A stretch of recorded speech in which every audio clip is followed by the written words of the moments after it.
News when you want it with Bloomberg News Now. I'm Nathan Hager. And I'm Karen Moskow.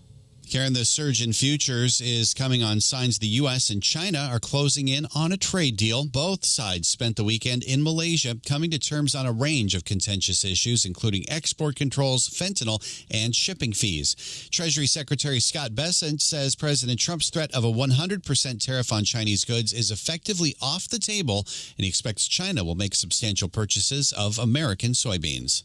Those soybeans were always going to be on the market. It's a global market.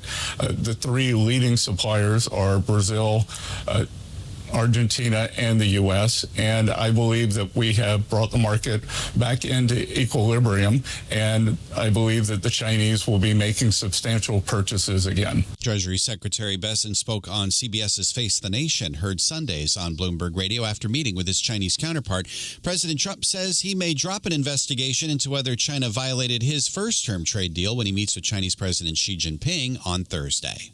Well, Nathan, the president's next stop in his trip to Asia is Japan. He arrived there earlier this morning. He told reporters he was excited for his meeting with new Japanese Prime Minister Sanae Takaichi and the prospect of completing a joint deal to promote shipbuilding capacity. The meeting is a high-stakes test for Takaichi, who was selected by lawmakers to become Japan's first woman prime minister earlier this month. Meanwhile, Karen, President Trump says he does not anticipate meeting with Canada, quote, for a while. The president is still angry over a TV ad by the province of Ontario that criticized his tariff regime.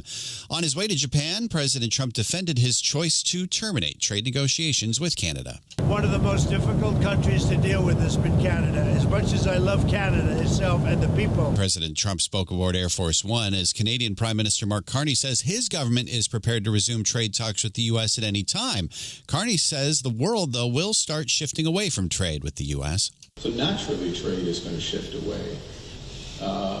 By definition. The other reason is from the U.S. for a period of time on that. It's also shifting because it's more expensive to trade with the United States. Canadian Prime Minister Mark Carney made those comments at a business and investment forum in Malaysia. Well, Nathan, President Trump is ruling out the idea of running as a vice presidential candidate in the 2028 election. He made the comments this morning on Air Force One as some of his supporters urge him to find ways to circumvent the Constitution's prohibition on a president being elected to 3 terms. The president has declined to rule out seeking another term despite the constitutional term limit. Oh, there is no end to the government shutdown, Karen. It's now up to day 27, and the impact is starting to spread beyond the Beltway. More flights are seeing departure and arrival delays as air traffic controllers call in sick rather than work through the shutdown without pay. Transportation Secretary Sean Duffy says that will only get worse.